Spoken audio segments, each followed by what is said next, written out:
Hello everybody, how's it going? It's me, Crendor, and welcome back to Crendor Talks in front of a shitty green screen. Today, I got something good for you. I would hope that's every time, but... and it's not every time. Sometimes I got nothing, but I still run with it. So today, we're going to be talking about Banjo Kazooie. So recently, Nintendo announced that Banjo Kazooie is coming to Nintendo Switch Online. So for the first time in a long time, Banjo Kazooie is going to be available on a Nintendo platform, which I think is huge. It's fantastic, right? For so long, it's just been Microsoft, play it on Xbox, Xbox 360, Xbox Live, like all this Xbox stuff. And now finally, we can play it again on a Nintendo console, that's what I think of when I think of Banjo Kazooie, right? I think of Nintendo. I think of Nintendo 64. I think of, the late 90s. And just playing the game as a kid and loving it. So that's what I think of, and that got me to thinking, why do I love this game so much, right? Like, why are people so excited for Banjo-Kazooie stuff? I mean, there were plenty of games that you played as a kid. Like, I played a whole bunch of games, and a lot of times I go back and revisit those games for nostalgic purposes, and very few of them ever keep me coming back to actually play them again and again and again. Like, sometimes I revisit them every year, like MU Online for like 30 minutes, and I'm like, all right, that was good. Sometimes I play them, and then I never play them again. I'm like, hey, I relived some of my childhood there. But Banjo-Kazooie yearly makes me want to play it. Like, I've played it every year, I think, for the past 4 or 5 years at this point. I've also played Banjo-Tooie twice and completed it. But I've gotten to the point where, like, every year I'm like, dude, I get to play Banjo-Kazooie again. It's be great. I never dread it. I'm not like, it's become a tradition. I gotta play Banjo-Kazooie again. This is the worst. Like, I'm always excited. Like, dude, it's almost Banjo-Kazooie time. And I'm like, why is that? So, I thought about it. And, this is kind of like my janky list of reasoning that I came up with. I'm sure there's more to it than just this. But I just wanted to kind of add to whatever's already out there, just give my own opinion on it, right? So here are the reasons why I think Banjo-Kazooie is one of my favorite games of all time. So, first things first, I'm going to bypass all that and read something I read online because I think it's true. I wrote that it's one of the OGs of its genre, right? The platformer collectathon genre. And someone else wrote online, as the only platformer that was trying to compete with Mario that even got on the boards, Banjo-Kazooie gave players much desired humor and bizarre characters. It shot up the rankings to become the 10th best-selling Nintendo 64 game of all time. So, I mean, being up there with Mario is like a feat in its own, right? So, I mean, you had Super Mario 64, and I think a lot of people, they played Super Mario 64, they loved it, and a lot of people wanted to make games similar to that, but I feel like so many people, it was a swing and a miss, right? It didn't feel like they captured what a collectathon or a, kind of an open world platformer is supposed to be. I forgot the word platformer, even though I just read it. And I think it's tricky to make platformer games because you have to teeter-totter on how much collecting's too much, how much exploration, how much and it's a balance between all the different things. I think that's what I'm going to get into a little bit here. So, number 1 is that. But number 2 is the controls, because I think the controls are one of the best things about Banjo-Kazooie. I mean, when you're controlling Banjo, it feels like you have control over everything. Whether, whatever move you're doing, some moves you might be like, I didn't hit it right, but after playing so many other games, especially other rare collectathon games like Conker, Donkey Kong, you name it, whatever, Banjo-Kazooie is like the best.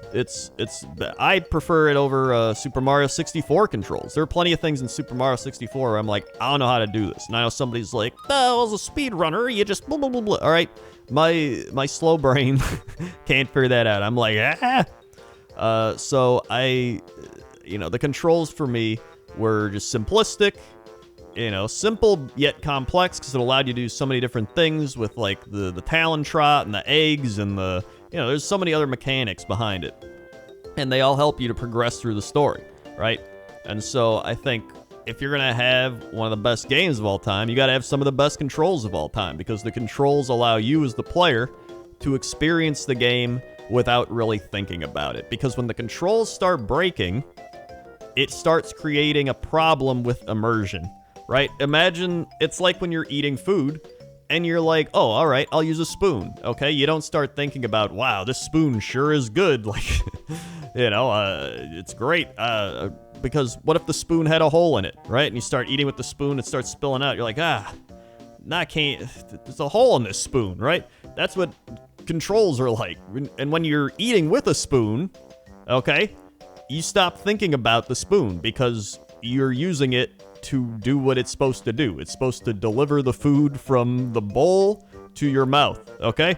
So when you're playing with controls that are good, they're doing what they're supposed to do. They're allowing you as the player to experience the worlds to the best of your and not feel like the problem is the game, right? Like, it's lagging, or like, I couldn't do that because the controls felt weird, or like, I jumped there but it didn't feel right, or like this move is dumb, right?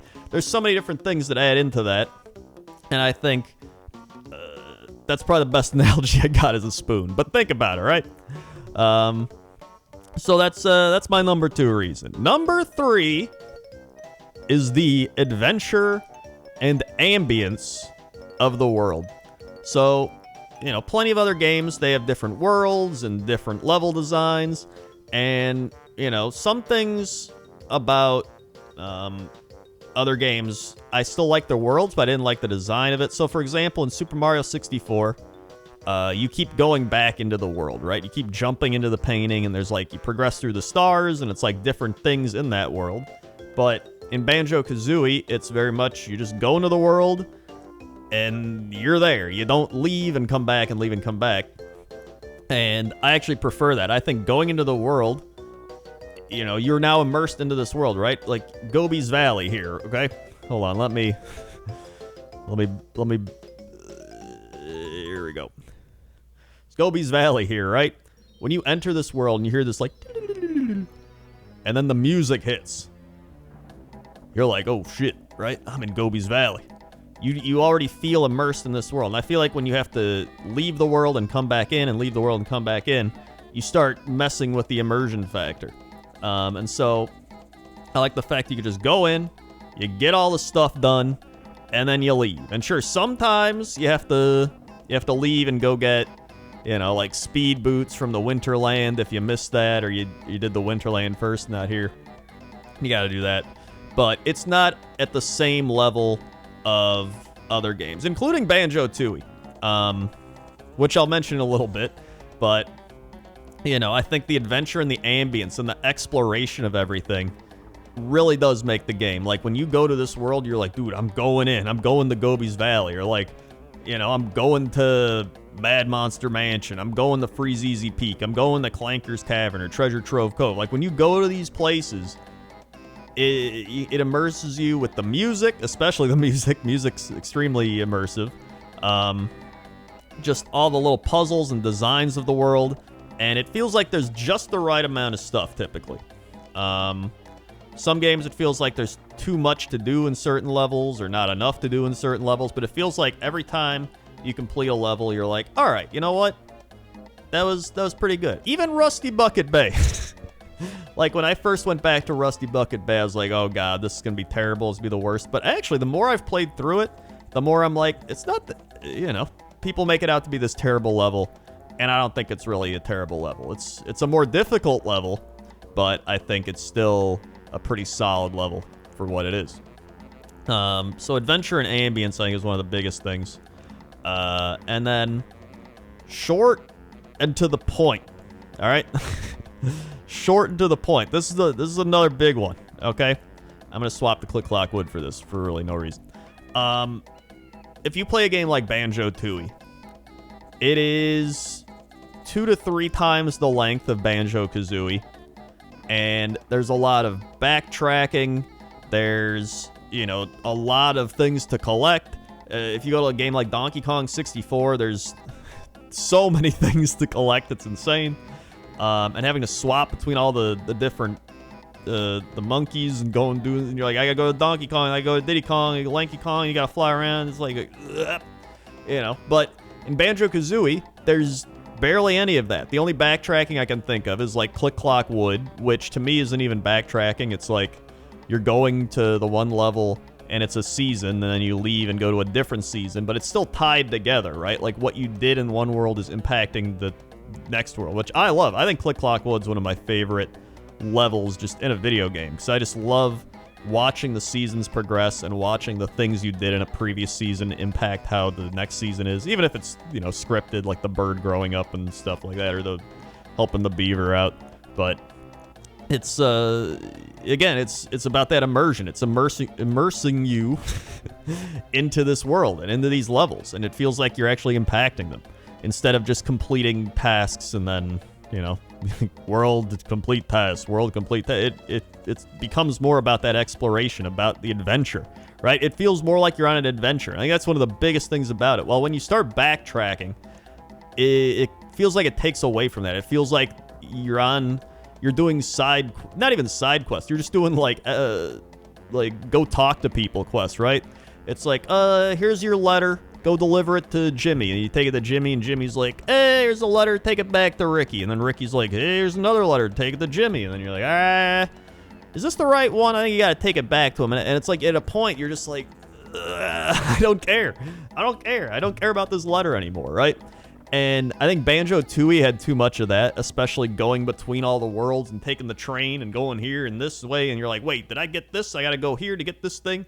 And after a while, it you know, like I said, it starts ruining your immersion. It starts feeling like you're doing homework instead of playing a game.